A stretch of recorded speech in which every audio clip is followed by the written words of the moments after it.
তুর্যকে লাঠি দিয়ে পিটিয়ে পুলিশের হাতে তুলে দিয়ে দাদুকে বাঁচালো পারুল। হ্যাঁ বন্ধুরা, এমনটাই দেখা যাবে।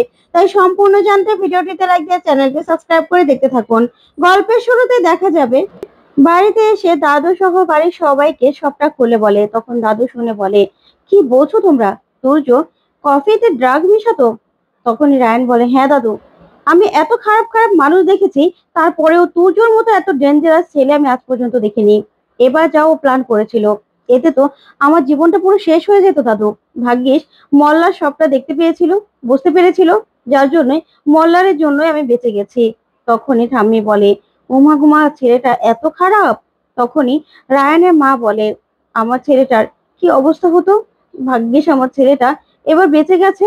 তখনই দেখা যাবে মল্লারের মা বলে, হ্যাঁ দিদি, তোরা তো সবসময় রায়ান আর পারুল পারুলই করিস, দেখেছিস? আমার ছেলে আমার ছেলে কিন্তু তোর ছেলেকে বাঁচিয়ে দিয়েছে। আমার ছেলের মাথায় কত বুদ্ধি। তখন দাদু অবাক হয়ে মল্লারের দিকে তাকায়। ওইদিকে মল্লার পারুলের দিকে তাকালেই পারুল ইশারায় কাউকে কিছু বলতে বারণ করে। তখন তরিতা বলে, কি ব্যাপার মল্লার, তুমি আর পারুল চোখে চোখে কি কথা বলছো বলো তো? তখন মল্লার বলে, না বৌদি কিছু না। তখন তরিতা বলে, বলো, আমাকে বলো, কিছু তো একটা ব্যাপার আছে। তখন মল্লার বলে, আসলে বৌদি, এই যে যে ক্রেডিট গুলো আমাকে দেওয়া হচ্ছে না, এসব আসলে সবকিছু সবকিছু পারুল করেছে। পারুলই সবটা বুঝতে পেরেছিল, ধরতে পেরেছে, যার কারণে পারুলের জন্য রায়ান আজকে বাঁচতে পেরেছে। আর এই সব ক্রেডিট এখন আমাকে নিতে হচ্ছে। তখন তরিতা বলে, কি বলছো তুমি? তার জন্যই তো আমি বলি, এত নিখুঁত ভাবে রায়ানকে চিনলে পারুলই চিনে, কারণ রায়ানের কোনো পরিবর্তন হলে সেটা পারুলই বুঝতে পারবে।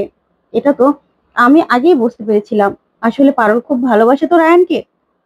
যাক, কিন্তু নিজে কিছু বলছে না কেন? তখন মল্লার বলে, ওই যে ভালোবাসা, রায়ানকে ও এগিয়ে দিয়ে যেতে চায়। ও চায় যে রায়ান ওর সঙ্গে কম্পিটিশন করুক সব সময়।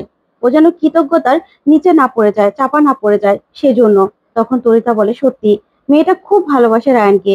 তখন মল্লার বলে, হ্যাঁ বৌদি, কিন্তু আমাদের রায়ানটাই বুঝতে পারছে না ও যে কি হারাচ্ছে। তখন তরিতা বলে, বুঝতে পারবে, দেখো, আস্তে আস্তে ঠিক বুঝতে পারবে। তখনই দেখা যাবে গোপাল বলে, কি ডেঞ্জারাস ছেলে! তাহলে তো দেখা যাচ্ছে বিপদ এখনো কাটেনি। আর এখন থেকে কিন্তু তোমাদের সাবধানে থাকতে হবে। তখনই পারুল বলে, হ্যাঁ, আমাদের বসু পরিবারের থেকে এখনো বিপদ কাটেনি। ও কিন্তু যাওয়ার সময় হুমকি দিয়ে গেছে যে রায়ান আর এই বসু পরিবার ও পুরো শেষ করে দেবে। তাই ও কিন্তু পালিয়েছে, ওকে কিন্তু পুলিশ ধরতে পারেনি। তখনই এই কথা শুনে রুকু বলে, না না ভাই, এইভাবে রিস্ক নেওয়া ঠিক হবে না। তুই না কদিন একটু বাসাতেই থাক, তোর বাইরে যাওয়ার দরকার নেই। আর পারুল, তুমিও, কারণ বলা তো যায় না কখন কি করবে। তখন দাদু বলে, না না, ওর ভয়ে ওরা কি বাড়িতে বসে থাকবে নাকি? পুলিশ তো ওকে খুঁজছে, ও কিচ্ছু করতে পারবে না। তোমরা তোমাদের মতো পড়াশোনা করো, নারু, চল। এই বলে দাদু বেরিয়ে যায়। তারপরে দেখা যাবে ওইদিকে তুর্য তুর্য পুরো বসু পরিবারের ছবি নিয়ে বলে, তোদেরকে আমি ছাড়বো না। আর পারুল, তোমাকে আমি ভালোবেসেছিলাম, তোমাকে আমি ভালোবেসে আমার সঙ্গে সারা জীবন রাখতে চেয়েছিলাম, সারা জীবন আমি তোমার সঙ্গে থাকতে চেয়েছি, কিন্তু তুমি তো সেটা বুঝলে না। এবার বসু পরিবারের শেষ হওয়ার পালা।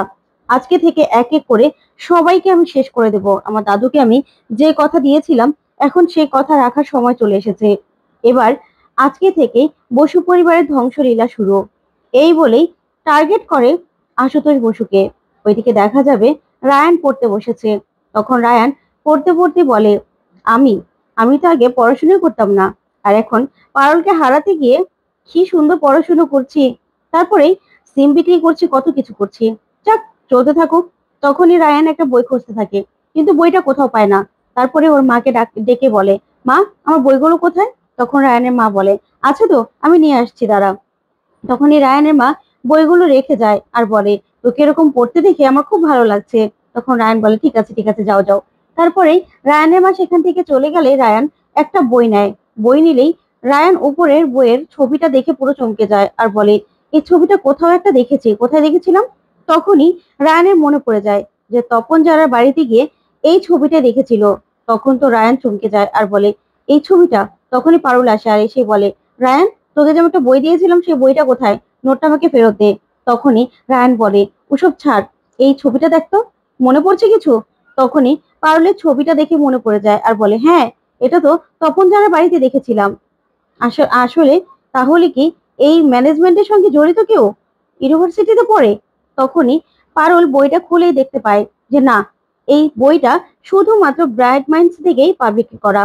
তখন রায়ান বলে, তার মানে এই ব্রাইট মাইন্ড ইউনিভার্সিটির সঙ্গে যুক্ত আছে ওই বাড়ির কেউ?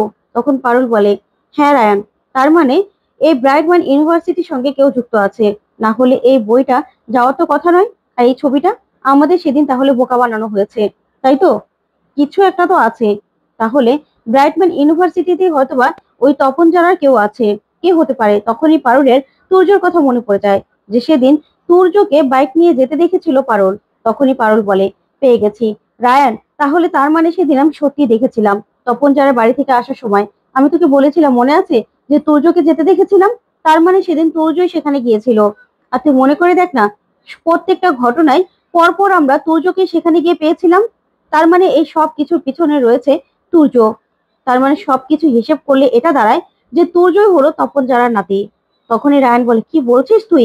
তাহলে তো এবার দাদুর জীবন বিপদে। তখন পারুল বলে, হ্যাঁ রায়ান, আসলে দাদুকে এখনো আসেনি। চল তো, এখনই গিয়ে দেখতে হবে।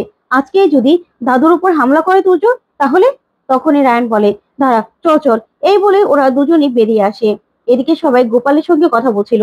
তখনই রায়ান আর পারুল এসে বলে, কাকু, দাদু আসেনি? তখনই ছোটকা বলে, না তো, বাবা তো এখনো আসেনি, বললো হিসেব করে নারুকে নিয়ে চলে আসবে। তখনই রায়ান বলে, কি বলছো তোমরা, একা ছেড়ে চলে আসলে? তখনই গোপাল বলে, কেন, কি হয়েছে? তখন রায়ান বলে, দাদুর জীবন বিপদে। তখন এই কথা শুনে সবাই চমকে যায়, বলে, কি বলছো তোমরা? তখন রায়ান বলে, আমরা যদি খুব ভুল না করি, তাহলে দাদুর ওই যে পুরনো কর্মচারী তপন যারা, তার নাতি হলো তুর্য। তখন এই কথা শুনে সবাই সবাই ভয় পেয়ে যায়। তখনই রায়ান বলে, আজকেই যদি তুর্য দাদুকে টার্গেট করে, না না না, আমরা কিছুতেই এখানে হাত পা গুটিয়ে বসে থাকতে পারবো না, দাদুকে বাঁচাতেই হবে। তখন এই বলে রায়ান আর পারুল বাড়ি থেকে বেরিয়ে পড়ে। ওইদিকে ঠাম্মি ঠাম্মি কাঁদতে থাকে আর বলে, ঠাকুর তুমি দেখো মানুষটার যেন কিছু না হয়। ওইদিকে দেখা যাবে দাদু আর নাড়ু গাড়ি দিয়ে আসছিল। ঠিক তখনই নাড়ু গাড়িটা থামিয়ে ফেলে। তখন দাদু বলে, কি হয়েছে? তখন নাড়ু বলে, দেখুন না দাদু, একটা বাইক নিয়ে একটা ছেলে কেমন রাস্তার মাঝখানে বসে আছে। তখন দাদু বলে, এসব ছোকরাদের না আর কোনো বিশ্বাস নেই, এ যুগের ছোকরারা কি যে করে, দাঁড়া আমি দেখছি। এই বলে দাদু গিয়ে বলে, এই ছোকরা, রাস্তার মাঝখানে এভাবে বাইক নিয়ে বসে থাকছো কেন? তোমার কি বাড়িঘর নেই? সরো এখান থেকে, সরো। তখনই সূর্য বলে ওঠে, আমি নিজে সরতে নয়, আমি সরাতে এসেছি। তখনই তুর্যকে দেখে দাদু চমকে যায়, বলে, তুমি তুমি এখানে কি করছো? শোনো, তুমি পারুল দিদিকে ভালোবাসো ঠিক আছে, কিন্তু পারুল দিদি তো রায়ান দিদি ভাই দাদু ভাইয়ের বউ, সেটা তুমি বুঝতে পারছো না? তাহলে এসব করার মানে কি? তখনই তুর্য দাদুর মাথায় বন্দুক ঠেকায় আর বলে, না, আমি পারুলকে ভালোবাসি ঠিক আছে, পারুল আমার হবে, কিন্তু তোমাদের পুরো পরিবারকে আমি শেষ করব, আমার দাদুর মৃত্যুর প্রতিশোধ নেব। তখন দাদু বলে, কেন, তুমি আমাদের পুরো পরিবারকে কেন শেষ করতে চাও? তখনই তুর্য বলে, মনে নেই, আমার দাদুর সাথে বিশ্বাসঘাতকতা করেছো। আমার দাদু এত বিশ্বস্ত কর্মচারী থাকা সত্ত্বেও আমার দাদুকে তুমি তাড়িয়ে দিয়েছো। তারপরে নিজের ড্রাইভারকে দিয়ে আমার দাদুকে তুমি পিষে মেরেছো। তপন যারা তপন যারার কথা মনে নেই? তপন যারাই আমার দাদু, আমি তপন যারার নাতি, সূর্য সূর্য যারা। তখন এই কথা শুনে অবাক হয় দাদু আর বলে, ও, তা তোমাকে এইসব কথাগুলো কে বলেছে? আমি কিন্তু ভয় পাই না, আমাকে মারবে তো? মেরে ফেলো আমাকে। কিন্তু তপন যারাকে আমি মারিনি, আর ওকে আমি এত বিশ্বাস করেছিলাম, কিন্তু ও আমার পিছনে ছুরি মেরেছে, আমার দোকান থেকে চুরি করতো, তার জন্য ওকে আমি তাড়িয়ে দিতে বাধ্য হয়েছিলাম। আর এখন যেমন তুমি আমার পিছনে বন্দুক ধরেছো, তেমনই তোমার দাদু একজন বন্দুক নিয়ে এভাবে দাঁড়িয়েছিল। তারপরে ভগবান ওকে শাস্তি দিয়েছে, আমি না। তখন তুর্য বলে, আমি বিশ্বাস করি না, এখন আমি আমার দাদুর কাছে তোমাকে পাঠিয়ে দেবো, তারপরে এক এক করে তোমার পুরো পরিবারকে শেষ করব। ওইদিকে দেখা যাবে রায়ান আর পারুল দোকানে গিয়ে দাদুকে দেখতে পায় না। তখনই রায়ান আর পারুল আসতে থাকে। মোটর সাইকেলটা নষ্ট হয়ে গেলে ওরা দৌড়ে সেখানে আসে। তখনই তুর্যর হাতে বন্দুক দেখে ভয় পেয়ে যায় রায়ান আর পারুল। তারপরে পারুল একটা লাঠি নিয়ে তুর্যকে ইচ্ছে মতো বাড়ি দেওয়ার বলে, তোকে আজকে শেষ করে দেবো। তো বন্ধুরা, কেমন লাগলো আজকের আপডেট, কমেন্ট করে জানাও।